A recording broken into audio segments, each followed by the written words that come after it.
In the luxurious Williams mansion, surrounded by wealth and appearances, no one could have imagined that the life of Ethan, the young 10-year-old heir, would be put at risk by a mysterious illness. Renowned doctors tried, but none of them found the solution. And in the midst of all this chaos, the only person capable of saving the boy was not a Beverly Hills specialist, but Grace, the humble nanny from a forgotten trailer park. This is the unexpected twist you're about to witness, a story of arrogance, hidden secrets, and the power of love strong enough to defy everything. So go ahead and subscribe to the channel. Turn on notifications so you don't miss the next stories, and tell me in the comments, which city are you watching from right now? The Williams Mansion in Los Angeles stood out from afar. Shimmering glass windows reflected the California sun, and the wrought iron gates gave the impression that a treasure was hidden inside. In the garden, imported flowers were cared for by uniformed gardeners, and every detail seemed designed to impress. Behind the brilliance, there was an almost deafening silence. A few miles away in a modest trailer lived Grace Miller. The place was small, simple, with worn-out furniture and thin walls that let the street noise seep through. Still, every corner carried the marks of a life built with effort. Old photographs and sentimental objects filled the space that lacked in luxury. It was a true home even without extravagance. At the heart of that mansion was Ethan Williams, a 10-year-old boy, an only child surrounded by expensive toys, the latest video games, and everything money could buy. Despite all that, his eyes revealed the loneliness he felt. No children's laughter echoed through the halls, only the distant sounds of employees carrying out their duties. Grace, on the other hand, carried the simplicity of someone who had grown up far from excess. Her life had never offered extravagance, but it had taught her to value the small details of everyday living. Her discreet yet firm manner reflected someone used to facing hardships, and it was precisely this essence that would soon draw attention, even if no one could foresee it. Her entry into the Williams' lives happened without ceremony. Hired in a rush, she was seen only as another employee to meet the family's immediate needs. For Richard and Catherine, Ethan's parents, it mattered little where she came from or what she carried within. What they wanted was someone to maintain order, nothing more. For Ethan, however, her arrival was a source of discomfort. He looked at her with disdain, not hiding his contempt for her humble background. The word trashy slipped from his lips, marking the invisible line between the two worlds. The boy saw in Grace a stranger, someone who did not belong in the universe he knew. The contrast was evident. On one side, the cold sophistication of the mansion. On the other, the warm simplicity of the trailer. Between these two poles, a natural tension arose, as if fate were preparing the stage for something greater. Their paths had crossed, and nothing would ever be the same. In those early moments, no one could imagine that the nanny from such modest origins would play a decisive role in the Williams family's story. It was only the beginning, and the meeting of such different realities was just starting to show its consequences. Something unexpected was about to unfold. At first, Ethan reacted to Grace's presence with coldness. The 10-year-old boy, used to having only the best, would not easily accept someone from the outside invading his routine. He called her a trashy babysitter, an insult that revealed not only the arrogance of his age, but also the weight of the environment in which he lived. Every word was filled with disdain, marking the abyss between their realities. Grace, however, did not falter. She knew that gaining a child's trust was not a matter of one day, but of patience and persistence. With a discreet smile, she began telling stories of her childhood in the Texas countryside. They were simple tales, filled with adventures in the fields, races under the sun, and nights lit by stars. So different from the artificial glow of the big city. Little by little, she used food as a bridge. She cooked creamy mac and cheese, reminiscent of her mother's home recipes, and sometimes a fragrant apple pie that filled the kitchen with an irresistible aroma. Ethan, though reluctant, could not hide his curiosity as he saw those dishes. The boy, accustomed to private chefs, began to realize there was something special in simplicity. Meanwhile, Richard and Catherine held their firm stance. For them, Grace's role was to impose discipline, not affection. The couple believed that authority was the only way to shape their son. They did not want her building emotional bonds, only maintaining order. Their words came as clear instructions. Teach respect, not affection. The contrast between the parents' expectations and Grace's approach became clear. On one side, the coldness of rules. On the other, the warmth of memories and simple gestures. This opposition reflected the clash of two worlds, each trying to dominate the space. In between, Ethan found himself divided, unsure whether to yield to family rigidity or the unexpected tenderness of the nanny. Grace's stories brought color to the boy's life. He listened, even while pretending disinterest, to tales of fishing in rivers, playing in the rain, and nights around the campfire. These were experiences far from his reality, but sparked a quiet curiosity within him. Slowly, that trashy babysitter no longer seemed so out of place. The boy still resisted, throwing out disdainful remarks and avoiding closeness. But his gaze began to change, betraying the beginnings of a connection. The mansion, once cold and silent, now echoed with new sounds. Timid laughter, unexpected conversations, and the smell of food that evoked home. Without realizing it, Ethan was already being transformed. In this setting of tension and discovery, it became clear that the clash between these two worlds would not be fleeting. The differences between discipline and affection, luxury and simplicity, pride and humility were only beginning to collide. And from this collision, something far greater was bound to emerge. The days in the mansion followed their usual routine until something unexpected began to happen. Ethan, who had previously shown only stubbornness and resistance, started to develop a high fever. His face turned red, his body sweated excessively, and his energy seemed drained within hours. At first, his parents believed it was just a common flu. However, the symptoms quickly worsened. The boy began experiencing sudden fainting spells, collapsing without warning and leaving everyone in panic. His breathing grew short and labored, as if each breath of air was slipping away. The mansion, once defined by luxury and calm, was transformed into a place of fear and apprehension. Richard and Catherine spared no effort in seeking help. Renowned doctors from Beverly Hills arrived at the mansion, carrying sleek medical cases and offering preliminary diagnoses. Each one presented a different hypothesis, yet none could reach a definitive conclusion. The consultations dragged on, full of tests but without clear answers. While the specialists took turns, Grace remained watchful. Unlike the others, she had no medical instruments or degrees, but she carefully observed every detail.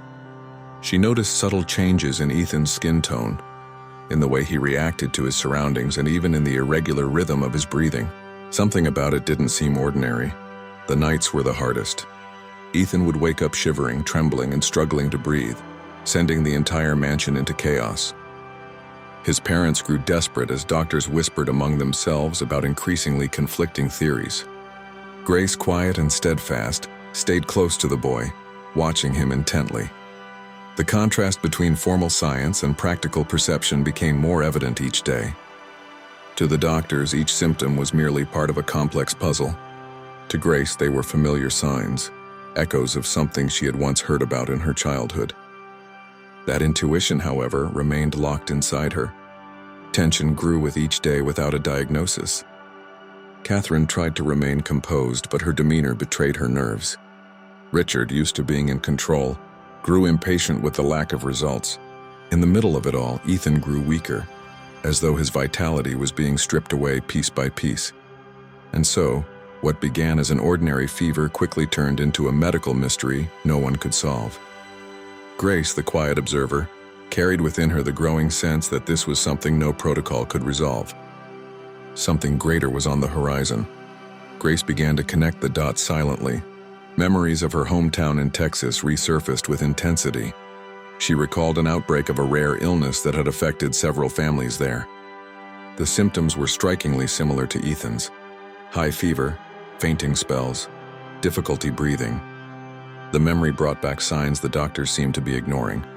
Convinced she had found a lead, Grace tried to share her concern with Catherine.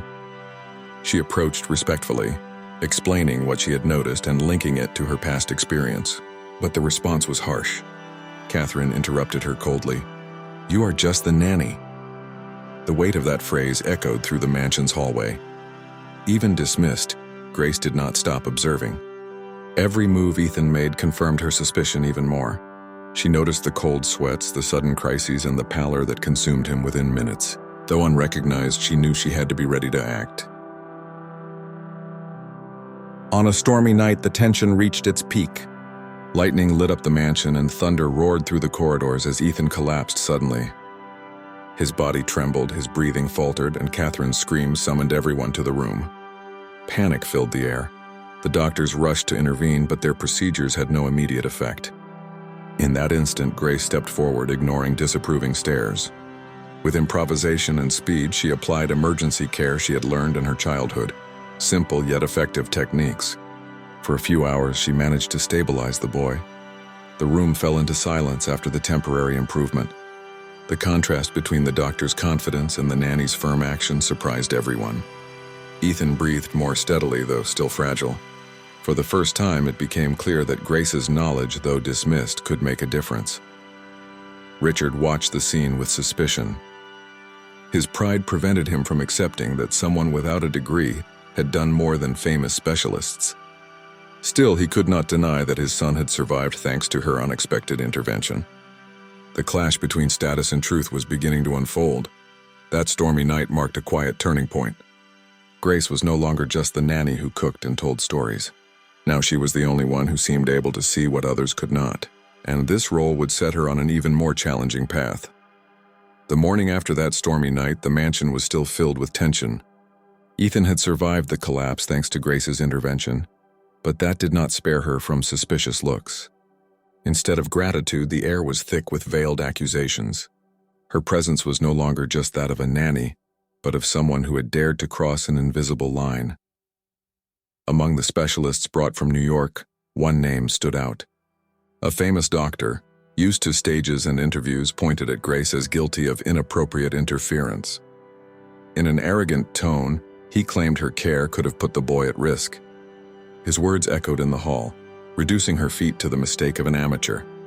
Richard, already impatient with the situation, burst out in reproach. When he heard Grace comment on his son's condition, he cut her off immediately. "You don't have a Harvard degree," he said firmly, his voice dripping with disdain. The phrase landed like a blow, drawing the line between his social position and the nanny's humble origin. Catherine, though silent, did not intervene.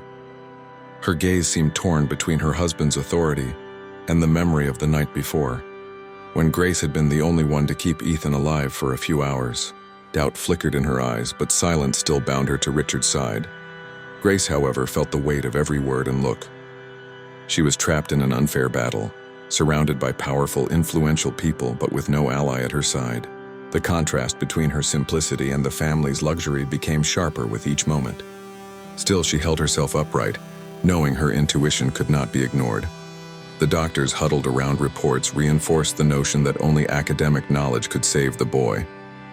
Grace stayed quiet, watching as none of them noticed the obvious signs. Arrogance filled the room more than the sound of their confusing diagnoses. Meanwhile, Ethan lay fragile, breathing with difficulty.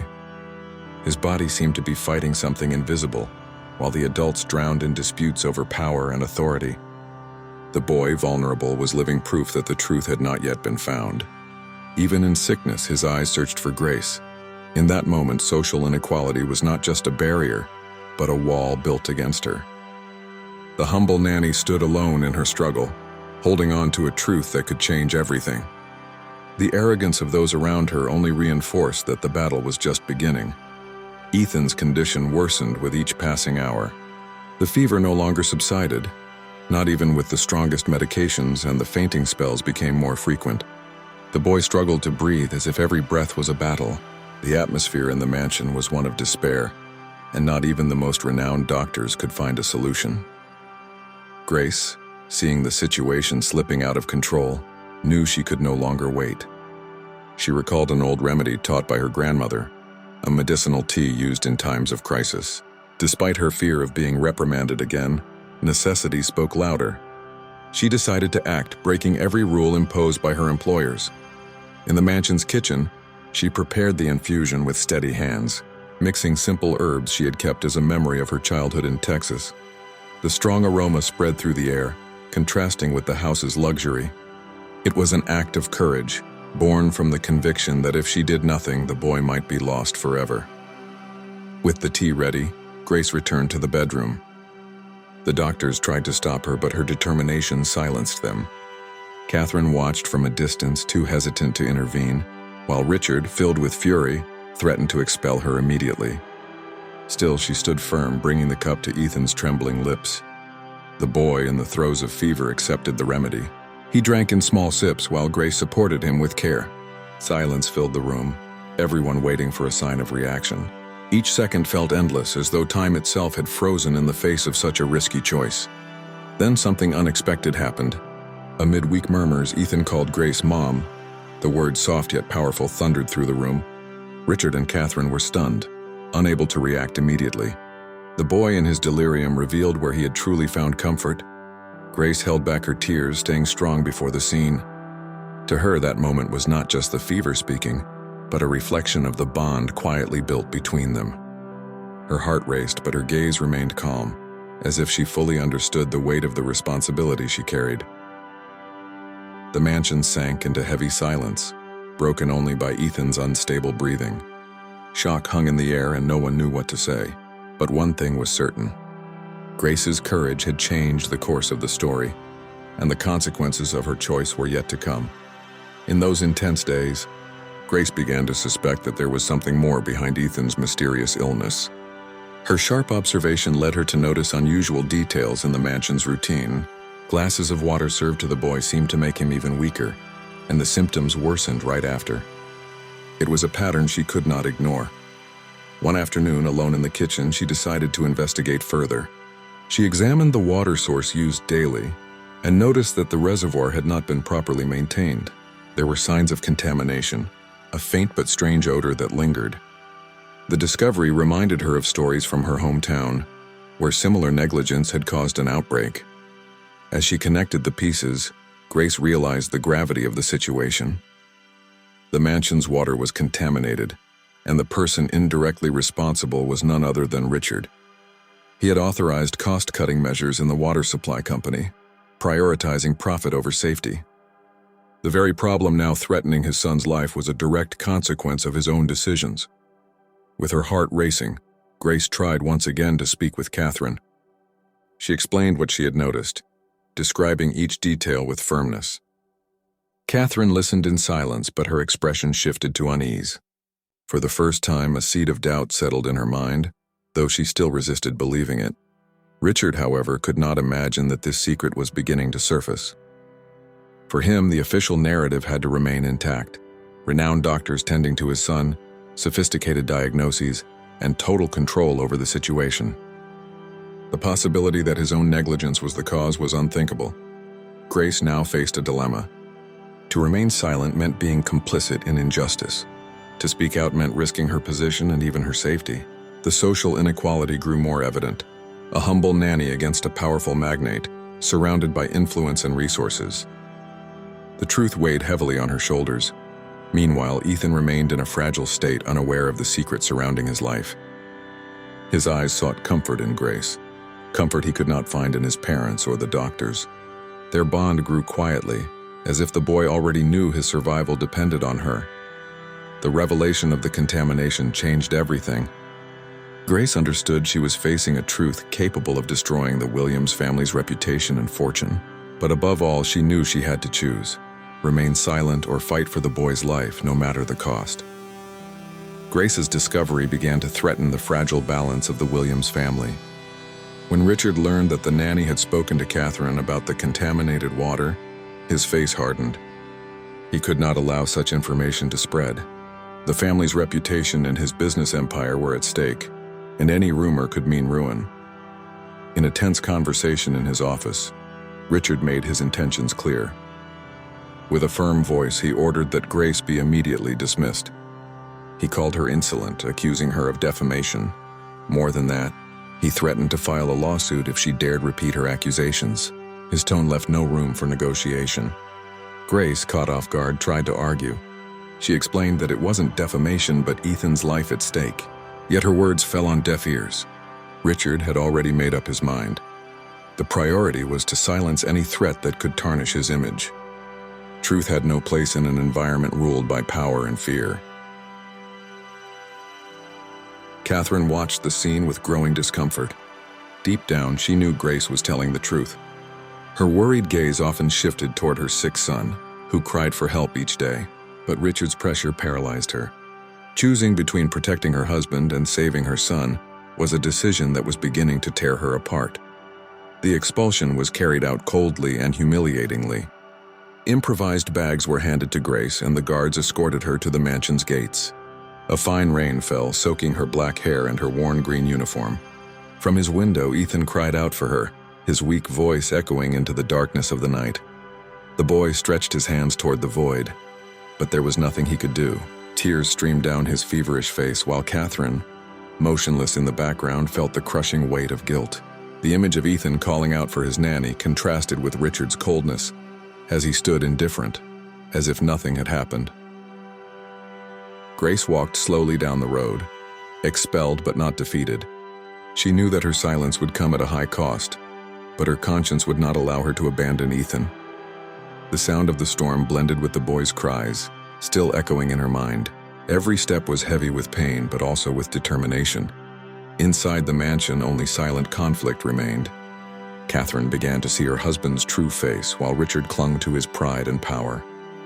The secret of the contaminated water remained hidden, but it could not stay buried for long. The battle between image and truth had only just begun. The following days were marked by a heavy silence in the mansion. Ethan, weaker than ever, suffered another crisis that left everyone on edge. His body was on the verge of collapse, and even the most experienced doctors could not stabilize him. The boy, delirious, called out for Grace, his voice echoing through the corridors like a plea for help. Catherine, desperate, could no longer maintain her cold posture. The fear of losing her son shattered the wall of silence Richard had built. Alone in the darkness of her room, she made the decision that would change everything: to break with her husband and seek help where hope truly remained. For the first time, she chose her son's life over the family's image. Without hesitation, Catherine drove to the trailer park where Grace lived. The contrast was striking. From the luxurious mansion to the modest streets slick with rain from the storm still lashing the city. When the trailer door opened, Grace appeared surprised, but Catherine's anguished expression needed no explanation. It was a mother-to-mother plea, urgent and undeniable. Grace didn't think twice. She threw on her worn green uniform and rushed out. The heavy rain drenched her black, voluminous curls, but she ran down the road with fierce determination.